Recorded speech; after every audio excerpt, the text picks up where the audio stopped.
This video is sponsored by the Questonomicon, a big neat book by those guys who make skits around a table.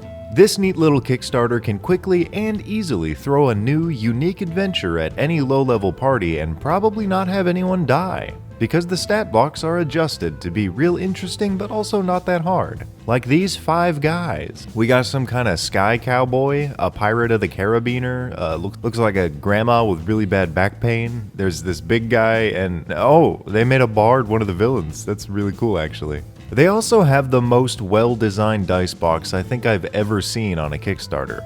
In addition to like 30 adventures, they also unlocked 6 stretch goals, which are all player-based concepts, which are incredibly hard to do, so I'm excited to see what they got. Check them out in the link down below, slap them on the back, and then there's also a video. Just gonna make a quick guess here. There's a pretty strong chance that your players have messed with an ecosystem. Maybe they hunted a quote-unquote monster near a town that was actually a fundamental part of that environment. Maybe they camped out while traveling and that one funny fat character ate an entire deer while the ranger cut down a sacred tree to build a fire. Or maybe they wandered into an ancient whispering cave and rubbed their oily little hands everywhere, and then killed the guardian druid there because they just thought he was an actual bear. Regardless of what they did, and there's a lot they can do, your party is at risk of pissing off a druid circle, and you don't want to piss off a druid circle. Unless, of course, one of the party members couldn't make today's session and the rest of the crew is a day away from a major plot point, so we add something truly magical, second only to the pay-to-win system. Filler content. Bam! Filler combat map. Thank you, my editor, for making this one. Very good job. Now for the babies, their crimes, and who they made angry. An Archdruid is challenge rating 12 and an 18th level spellcaster, and that's a little scary. So let's try to combat that with some roughly level 16 characters. Starting with Pyronius Maniacus, the sorcerer of maybe a little bit too much fire. Gluttonius Maximus, the overeating fighter with a rockin' Humpty Dumpty. Jesus Heffalump Christ, savior of elephants and deliverer of pizza. He's a cleric. And lastly, Grumbo the Goblin Gladiator. She's not here though, that's why we're having this session. Prior to this fight, Pyronius set up camp by chopping down 14 trees, making an enormous bonfire that was difficult to cook food on. Gluttonius and Grumbo went hunting and came back with 3 deer and a bear that interrupted their hunt. And Jesus is just building crosses all over the place. Inside this forest are 2 scout druids and an ancient archdruid. As these numbskulls traveled, a cute and friendly squirrel stopped by to witness the horror of their temporary campsite. Bada bing bada boom, angry archdruid comes to visit. So let's look at the brain of a druid. They should have a very naturalistic view of the world, and they would even see adventurers as part of nature. Very few animals are vengeful, and no animal is vengeful to a degree of self-hindrance unless it's for the sake of preserving young. Destruction is also natural, but excess should be met with excess to balance it out. So this archdruid is going to rush them, protecting the forest in the same way a bear protects its cubs. If the party manages to escape, they likely won't come back, and if they stand their ground, this might become a duel to the death. Let's go ahead and get started with round 1. Like a predatory animal, the druid will expend a large amount of energy with intent to end the fight quickly. So we have 2 abilities I'll be using from the start: Animal Shapes and Change Shape. The druid will find a group of very small animals, ranging from squirrels to capybara to a swarm of crows, let's say a total of 2d8 or 5, and using that spell will turn them into elephants. And then the druid will turn into an elephant, and then stampede. The druid will obviously stay behind the other animals both to herd them and to protect itself.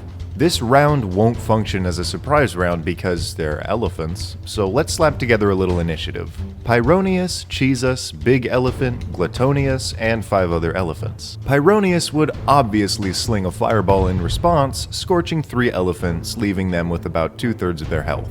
Jesus imbues his trusty and trademarked pizza spear with holy magic and pokes a flaming elephant, who also establishes to the druid that these guys probably don't plan on running away. The majority vote's been cast, 2 of these idiots want to die. Speaking of the druid, its turn is up, but because I just noticed that archdruids almost have no direct way to deal good damage, I'll prepare the broken aspect of Animal Shapes, so it will hold its turn. Glutonius is up, and noticing how big and meaty elephants are, takes a giant meat cleaver and obliterates the most damaged elephant, reverting it back to a squirrel. The remaining 4 elephants continue their trample, knocking over Pyronius and kicking the shit out of him in a circle. He's unconscious. They focused an average of like 85 damage onto him. And now that we've bullied the Pyro, the Druids' prepared action will spark, reshaping the 4 other elephants into Stegosauruses. Stegosauri?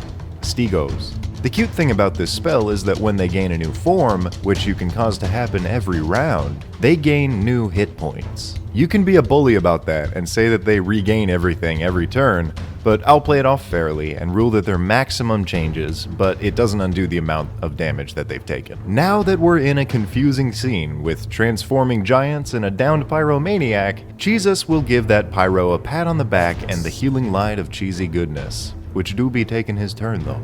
Back to the Druid again, with its cover blown as the only elephant in the room. It'll approach the cleric and spray poison out of its big old trunk straight into Jesus' mouth. Yes, that was the only joke I've ever planned on this channel, and it was as obvious as a big object. Glutonius still has hope for the magic elephant meat, chopping away at the actual Druid's pretty bulky health bar. Back to the Stego fleet, they all comedically turn to the cleric, who just healed the person they beat the crap out of, and within the blink of an eye, they're all beating the shit out of him with their tail spikes. Pyronius stands back up on his broken legs and launches 1,700 magic missiles at the Stegos, turning 3 of them into unconscious little ferrets and ducks. The cleric will stab at the last one, letting his holy magic pop off, wrapping up the Stampede episode with just a big elephant remaining. But that's okay because it's the Druid's turn, and I also forgot to mention that it has Foresight cast on itself. And it can fly and shoot lasers, but that's not part of this fight.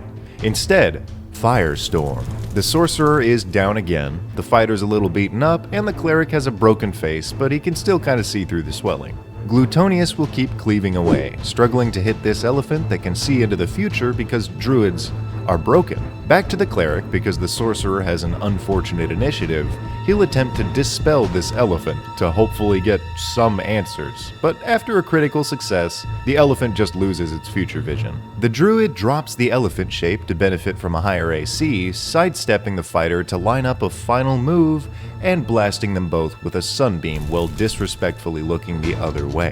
The cleric becomes bacon, the fighter goes blind for his next turn and takes that turn to swing wildly, hitting the druid once before regaining his vision. The last thing he sees is the druid step into the face of a tree, having made its point. Don't fuck with the woods, and don't piss off druids. Boy golly gee, that ending was abrupt. Well, see you at Gen Con.